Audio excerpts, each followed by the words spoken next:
bénédiction d'Israël est liée étroitement à son obéissance à la voix de l'Éternel.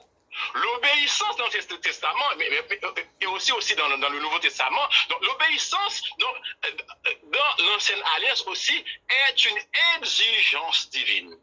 Amen. Elle est la condition nécessaire de la bénédiction divine. Dans Exode chapitre 19, versets 5 et 6, il nous dit ça que le peuple doit normalement appartenir à Dieu. L'attachement à Dieu est la plus grande bénédiction qu'on puisse avoir. Pourquoi? Parce que l'homme est davantage un être spirituel qu'un être physique. Parce que l'homme a été créé pour avoir une relation étroite avec son Créateur. En Éden, il était richement béni. Pourquoi? Parce qu'il vivait continuellement dans la présence de l'Éternel. Donc, en observant les commandements de son Dieu, Israël sera un peuple saint, selon Deutéronome chapitre 28, verset 9. Donc, deuxième, c'est l'aspect premier, normalement, du verset, on voit que l'Éternel accorde beaucoup d'importance, normalement, à la partie spirituelle de l'homme. Et deuxièmement, on voit que l'Éternel, ton Dieu, te donnera la supériorité sur toutes les nations de la terre. La deuxième partie, a dit premièrement, on voit l'aspect spirituel et ensuite on voit dans l'aspect matériel. Donc l'Éternel promet à Israël qu'il sera supérieur aux autres nations. Il ne s'agit pas de faire d'Israël un peuple dominateur, loin de là. Un peuple qui imposera ses lois aux autres peuples. Il est question de l'élévation du peuple de Dieu. Donc les autres peuples verront qu'Israël porte le nom de l'Éternel et à ce moment, donc, ils auront du respect pour Israël. C'est ce que nous dit Deutéronome chapitre 28, verset 10. Donc le respect, l'élévation du peuple est dû grâce à son obéissance à l'Éternel, grâce à son attachement à la parole de l'Éternel. Et les mêmes bénédictions sont répétées dans les versets 11 à 13 de Deutéronome chapitre 28. À l'Éternel, l'Éternel te comblera de bien en multipliant le fruit de tes entrailles, le fruit de tes troupeaux et le fruit de ton sol, dans le pays que l'Éternel a juré à tes pères de te donner. L'Éternel t'ouvrira son bon trésor, le ciel, pour envoyer à ton pays la pluie en son temps et pour bénir tout le travail de tes mains. Tu prêteras à beaucoup de nations et tu n'en prêteras point. L'Éternel fera de toi bien important la tête et non la queue. Tu seras toujours en haut et tu ne seras jamais en bas. Amen. Lorsque tu obéiras au commandement de l'Éternel, ton Dieu, que je te prescris aujourd'hui, lorsque tu les observeras en les mettant en pratique. Donc, les bénédictions d'Israël porteront les autres nations à glorifier le nom de l'Éternel. Mes frères et sœurs, Dieu veut nous bénir à l'instar du peuple d'Israël. Vous savez ça? Dieu veut vous bénir à l'instar du peuple d'Israël. Son désir est que les bénédictions nous accompagnent tout au long de notre existence. Amen. Mes frères et sœurs, notre avenir ne dépend pas des souhaits de bonne année venant normalement de l'individu. Mes frères et sœurs, Dieu a fait de nous une source de bénédiction. Amen. C'est pourquoi il ne faut pas prononcer sur nous des paroles de malédiction. Il faut faire nôtre les bienfaits de Dieu en notre faveur. Vous avez déjà reçu, mes frères et sœurs, le meilleur souhait de votre vie. Non seulement pour l'année 2022, mais aussi pour toute la durée de votre vie. L'Éternel a donné à Israël le secret d'une vie heureuse, le secret d'une vie réussie. Nous avons vu que cela est dû à l'attachement à la parole de l'Éternel. Nous avons vu que les bénédictions sont d'abord d'ordre spirituel. Amen. Nous avons vu que les bénédictions du peuple permettront aux autres nations de bénir le nom de l'Éternel. Mais quels sont les moyens que l'Éternel a mis à notre disposition pour pouvoir rester attachés à sa parole et ainsi jouir pleinement de ses bénédictions? C'est ce que nous allons voir dans notre deuxième point. L'Éternel met à la disposition de son peuple les moyens pour rester attaché à sa parole. Il est important de savoir que les bénédictions de Dieu nous concernent aussi. Ce ne sont pas seulement des bénédictions réservées au peuple d'Israël. Elles ne sont pas réservées uniquement aux Israélites. Il ne faut pas oublier, mes frères et sœurs, qu'en Christ, nous faisons alliance avec Dieu. Mais nous pouvons nous dire, vous pouvez me dire par exemple, mais frère Onyx, mais Deutéronome, chapitre 28, ne contient pas seulement des bénédictions, on y trouve aussi des malédictions. Mais vous avez effectivement raison. En effet, la rupture des alliances dans le contexte de l'ancien Proche-Orient, c'est-à-dire dans les zones surtout qui entouraient normalement les enfants d'Israël, donc la rupture des alliances a été toujours accompagnée de lourdes conséquences. C'est pour cela, donc, quand on compare les bénédictions et les malédictions dans Deutéronome chapitre 28, on voit que les malédictions dépassent de loin les bénédictions. Pourquoi? Parce que désobéir à l'Éternel, c'est accepter de s'éloigner de la vie. Amen. Parce que Dieu est la source de la vie.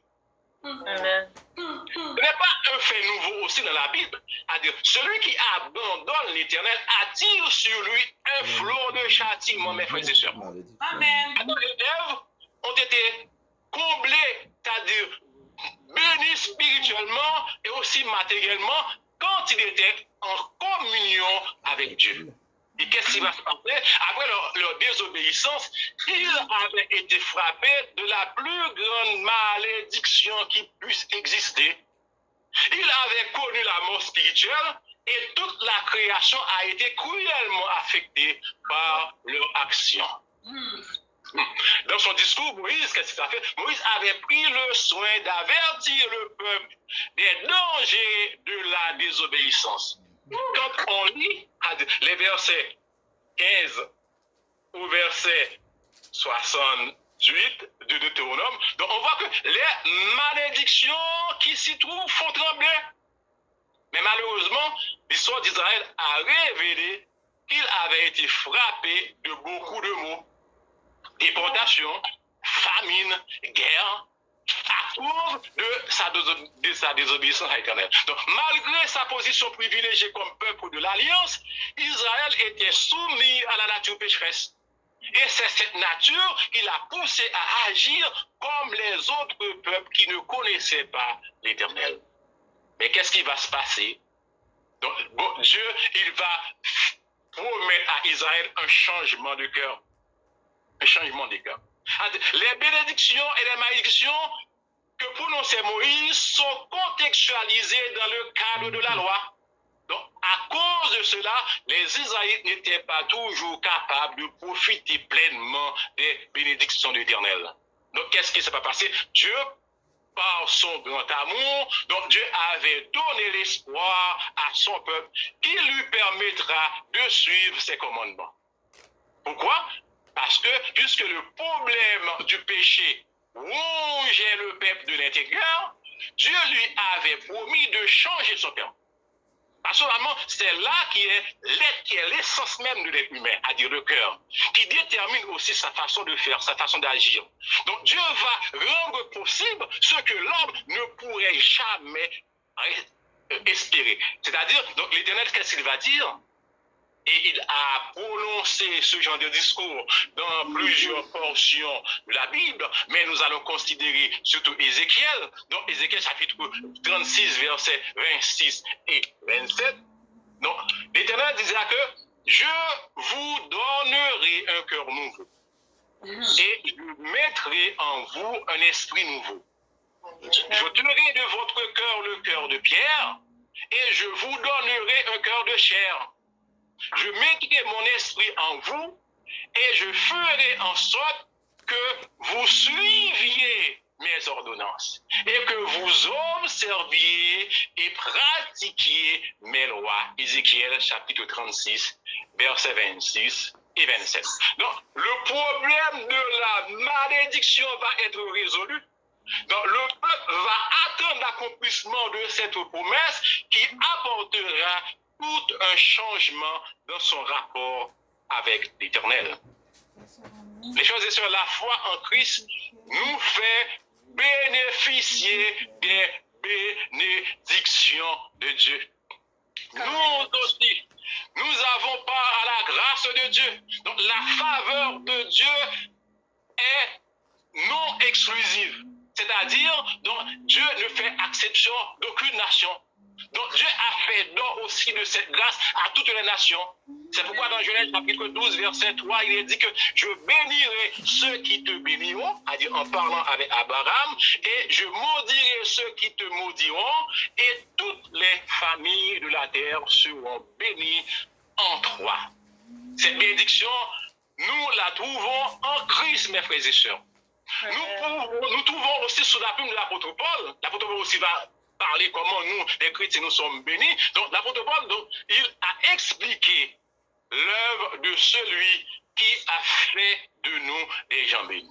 Dans Galates chapitre 3, verset 13-14, il est clairement clair là-dessus, a dit l'apôtre Paul clairement, Christ nous a rachetés de la malédiction de la loi. Étant devenu malédiction pour nous, car il est écrit, maudit est quiconque est pendu au bois. Afin que la bénédiction d'Abraham, c'est très important, eut pour les païens son accomplissement en Jésus-Christ et que nous ressuscions par la foi l'esprit qui avait été promis. Donc l'esprit qui avait été promis à Israël. Donc par la foi, nous les chrétiens, nous pouvons recevoir l'esprit qui avait été promis. Donc nous païens autrefois, nous avons pleinement en Jésus-Christ toutes les bénédictions que la Bible a promis normalement aux enfants de l'Éternel. Parce que pourquoi? Parce que Christ nous a rachetés de la malédiction. Amen. Ne dites jamais que vous êtes maudits. Non. Ne dites jamais que vous n'êtes pas chanceux. Non. Ne dites jamais que vous venez de pays pauvres. Ne donnez pas aux circonstances le contrôle de votre vie. Amen.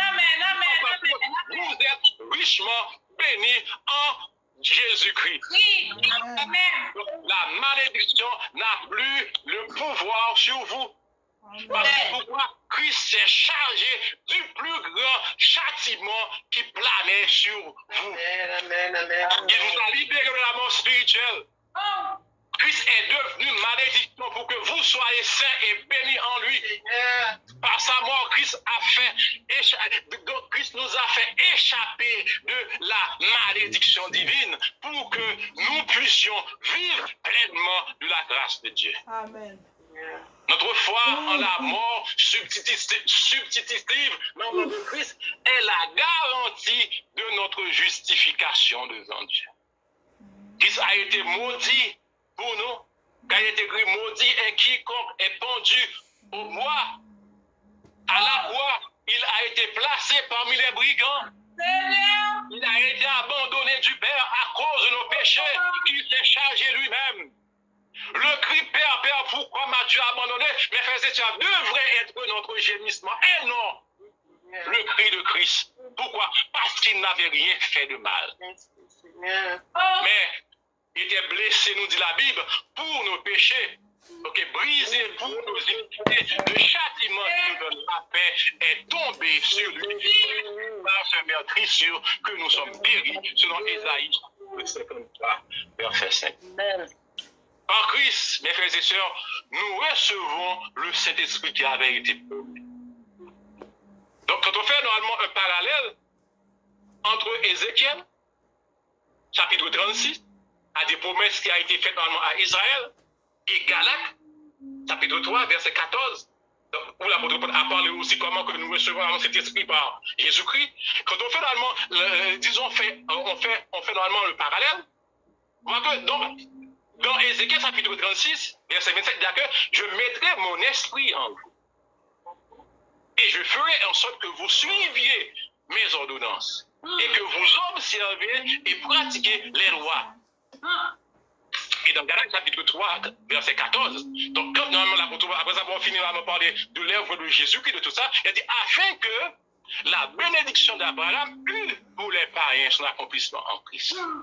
Et que nous ressuscions par la foi l'esprit qui avait été promis. Donc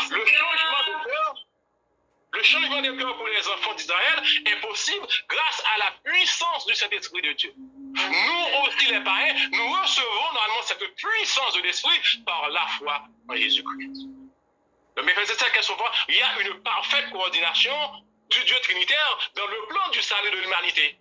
Donc le Père a fait grâce à l'homme de suivre ses ordonnances par l'œuvre du Saint-Esprit et de Jésus-Christ. Par cette grâce, l'humanité a pu jouir des bénédictions divines. Donc, juifs et païens, nous sommes tous les bénéficiaires de la générosité de notre Dieu. Alléluia. Nous devons continuellement rendre gloire à Dieu pour les grandes bénédictions dont nous sommes les bénéficiaires en Jésus-Christ. Nous devons être reconnaissants envers Dieu. Notre gratitude doit nous pousser, mes frères et sœurs, à exalter et à louer continuellement notre Dieu. Comme David a constaté la grandeur de son Dieu, les bénédictions, David disait dans le psaume 116, versets 13 et 12 et 13, comment rendrai-je à l'Éternel ce que Dieu fait envers moi? Je lèverai la coupe des délivrances et j'invoquerai le nom de l'Éternel. Mes frères et sœurs, nous avons vu jusqu'à présent que l'attachement à la parole de Dieu est la source des bénédictions, principalement spirituelles, mais aussi matérielles. Nous avons vu qu'il n'était pas toujours possible de profiter des bénédictions à cause de la nature pécheresse du cœur de l'homme. Parce qu'en absence de bénédiction, qu'est-ce qui va se passer? C'est la malédiction qui remplit l'espace vide. Nous avons vu que Dieu nous a fait grâce de bénéficier de cette bénédiction par la mort de notre Jésus-Christ et aussi par le don du Saint-Esprit. Mais notre sermon serait incomplet s'il s'arrêtait seulement là. Il est important de savoir comment demeurer dans la parole de Dieu. Et c'est ce que normalement qui fait notre troisième point. Que faut-il faire pour rester attaché à la parole de Dieu?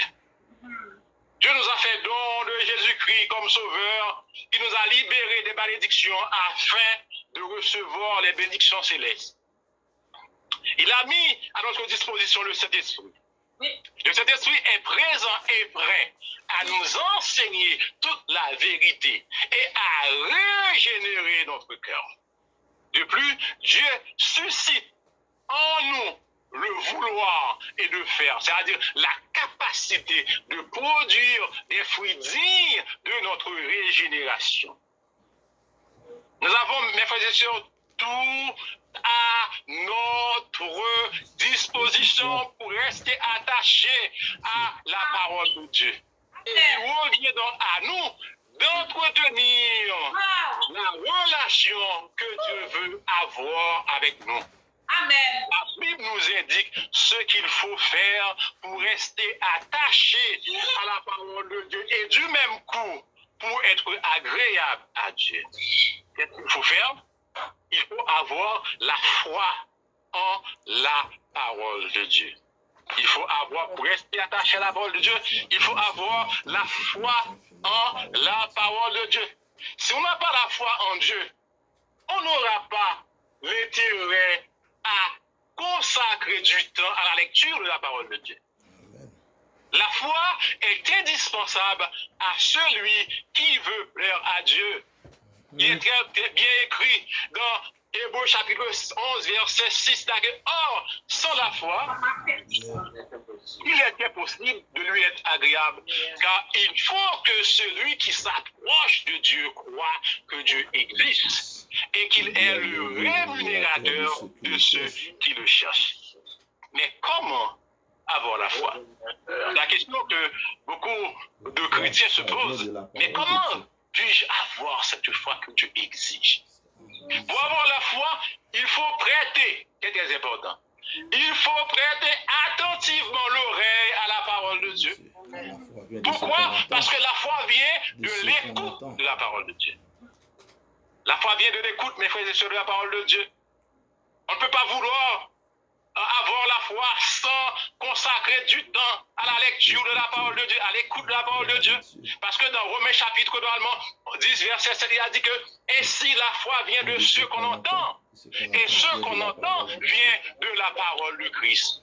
Romains chapitre 10, verset 17. Il faut noter que le verset met l'accent sur la parole de Christ. Cela veut dire qu'il faut prendre au sérieux, mes frères et sœurs, la parole de Jésus-Christ. C'est par le message de Christ qu'on connaît notre position en tant qu'enfant de Dieu. Si on ne connaît pas sa position comme enfant de Dieu, on ne marchera pas dans le monde comme enfant de Dieu. Ouais. On ne saura pas aussi profiter dans le monde des bénédictions de Dieu. Non. C'est en apprenant l'œuvre salvatrice de Christ qu'on arrivera normalement à apprécier les bénédictions qu'on jouit en Jésus-Christ. Plus on connaît Jésus-Christ, à dire qu'il est la parole faite chair, plus on aime Dieu. Amen. Et le moyen le plus efficace de connaître Christ est de mettre quotidiennement du temps à lire la Bible. Amen. De la même façon qu'on met du temps pour aller travailler, on met du temps pour se nourrir, on met du temps pour donner un coup de fil à nos amis. Il faut mettre du temps pour lire la parole de Dieu. Amen. Amen. Oh, Moi, papa. je donne un nom je ne peux pas passer une journée sans lire quelques chapitres de la Bible. Seigneur. Parce que c'est là qu'on trouve la force nécessaire. C'est là qu'on trouve la nourriture spirituelle. Et c'est là qu'on trouve la force de faire face aux tribulations de ce monde. Amen. Pourquoi nous disons la parole de Christ? Parce que quand nous lisons la Bible, on voit que la Bible, Jésus-Christ est présent dans toutes les Écritures. La Bible est un livre christocentrique. Amen. Bon, ça, normalement, c'est une étude théologique, comme Pasteur Borgin a l'habitude de faire. On va voir dans tous les livres de la Genèse jusqu'à l'Apocalypse. Non, Christ est au centre de tout. Donc, c'est pourquoi on dit qu'il faut accorder beaucoup d'importance à l'œuvre de Christ, à la personne de Jésus-Christ, si on veut rester attaché à la parole de Dieu. Il faut aussi que la foi en la parole soit active. C'est très important. Lire la parole, c'est bien, mais il faut que la foi en la parole de Dieu soit active. Avoir la foi en la parole de Dieu est bien, mais c'est beaucoup plus important d'avoir une foi active à la parole de Dieu. Et la foi est active, c'est quand on applique dans sa vie ce qu'enseigne la parole. Amen. Quand j'applique dans ma vie normalement ce que dit la parole, donc à ce moment, donc ma foi est active. À ce moment, la parole va produire en nous des actes qui prouvent que notre foi est vivante.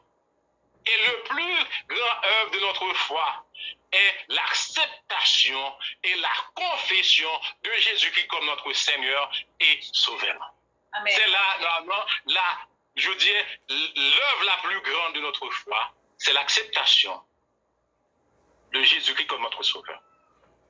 Parce que Dieu, il a dit très bien, dans Jean chapitre 6, verset 29, a dit, l'œuvre de Dieu, c'est que vous croyez en celui qu'il a envoyé. L'œuvre de Dieu, c'est que vous croyez en celui qui a envoyé. Donc, si normalement Jésus-Christ, donc, il a pris tout ce pour nous, donc nous pouvons avoir foi quand nous obéissons, quand nous acceptons Jésus-Christ. Donc, c'est à ce moment où nous faisons l'œuvre qu'il faut. Vraiment. de celui que Dieu a envoyé, c'est Christ. Par exemple, quand je crois en Jésus-Christ, vous pouvez aussi dire de la même façon que moi, donc quand je crois en Christ, quand j'accepte par la foi qu'il a accompli tout ce que la loi de Dieu exigeait de moi, des ordonnances que je n'arriverai jamais à respecter, Christ les a observées à la lettre. L'œuvre de Christ vient mon accomplissement par la foi. L'œuvre, ce que Christ a fait, je dis que l'œuvre de Christ vient mon accomplissement par la foi. C'est pour cela que je peux jouir des bénédictions de Dieu. Ma foi en Christ est active aussi dans mes pratiques quotidiennes. Tout ce que je fais, on doit voir Christ en moi. Ma foi en lui m'attache aussi à lui. Donc sa sève coule en moi. Ses actions deviennent mes actions. Quand j'agis, on doit voir en Christ, on doit voir Christ en moi. Parce que je suis attaché au cep. Comme il est dit dans Jean chapitre 15, verset 5, je suis le cep, vous êtes les sarments, celui qui demeure en moi et en qui je demeure porte beaucoup de fruits, car sans moi, vous ne pouvez rien faire. Sans moi, vous ne pouvez rien faire. Quand on est branché en Christ, on veut lui ressembler de jour en jour, mes frères et sœurs. On cherche tellement à lui plaire dans toutes nos actions. On témoigne le nom de Jésus-Christ auprès des autres par notre façon d'agir. Et c'est ce que l'apôtre Paul appelle dans Philippiens chapitre 2, verset 12. Travaillez à votre salut. C'est-à-dire, aiguisez votre salut. Donc Dieu a mis en vous tout ce qu'il faut pour produire des fruits dignes du salut que vous avez reçu en Jésus-Christ. C'est-à-dire refléter l'image de Christ afin de servir de témoignage auprès de ceux qui ne connaissent pas encore Christ, auprès de ceux qui vous entourent. Donc agir de la sorte est ceci qui prouve que nous obéissons à la parole de l'Éternel. Seigneur. D'autres moyens pour rester attaché à la parole, il faut être à l'écoute du Saint-Esprit. Amen. Quand Dieu disait aux enfants d'Israël qu'il mettra son esprit en eux, il voulait leur dire que sa présence sera dans leur cœur afin de leur amener à vivre selon la volonté de Dieu. Donc Dieu veut que son esprit soit actif en nous. Il veut que nous l'écoutions. Il faut faire du Saint-Esprit un ami, mes frères et sœurs. Il faut que le Saint-Esprit soit un conseiller. Donnons-lui libre accès à notre vie. Oui. Dans notre faiblesse, qu'est-ce qui s'est passé? Il sait à dire quelle demande qu'il convient d'adresser à Dieu. C'est pourquoi on voit dans Romains chapitre 8, verset 26-27.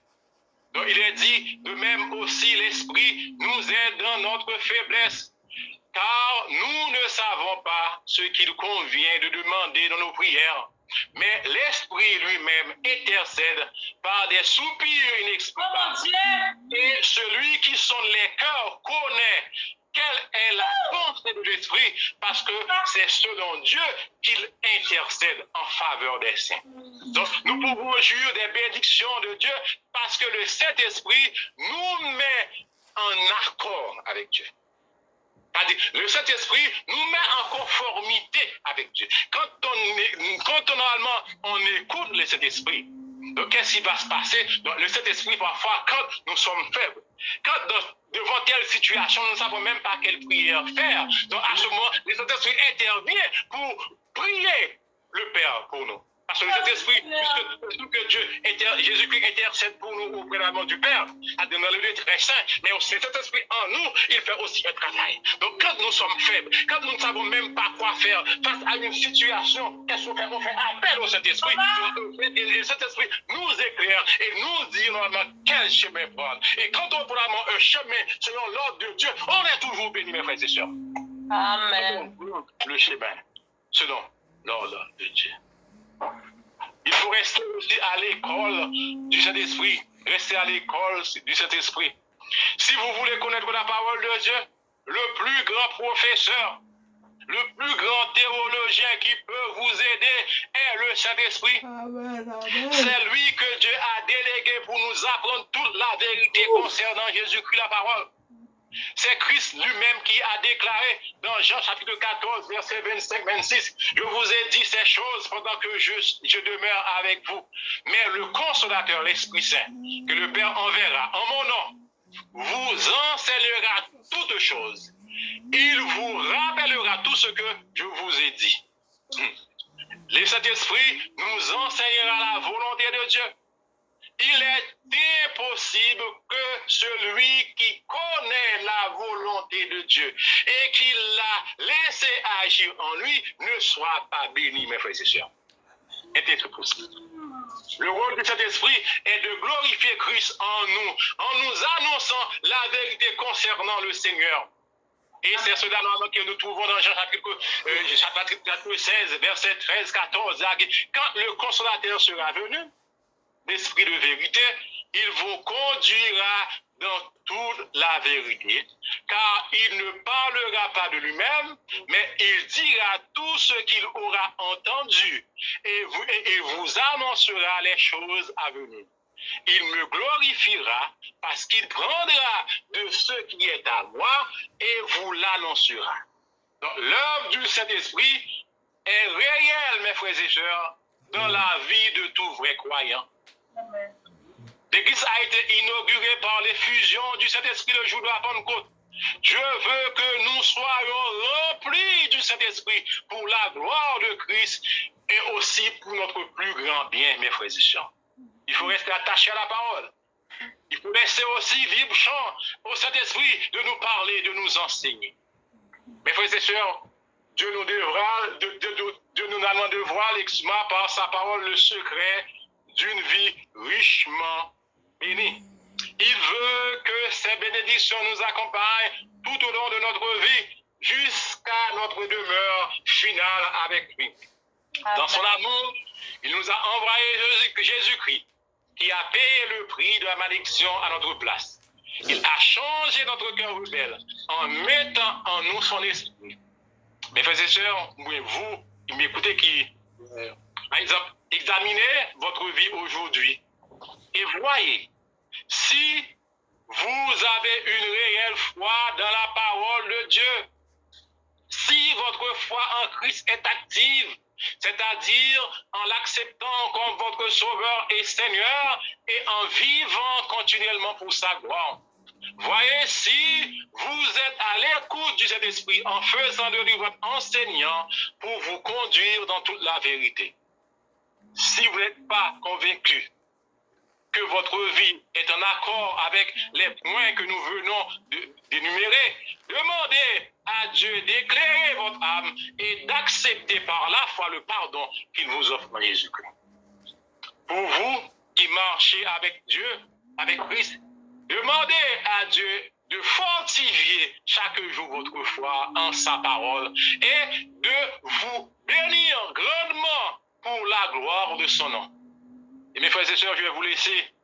Et je vous demande, quand vous allez chez vous, quand vous êtes déjà chez vous, quand vous aurez du temps, lisez le chapitre 33, les dernières paroles de Moïse de Deutéronome.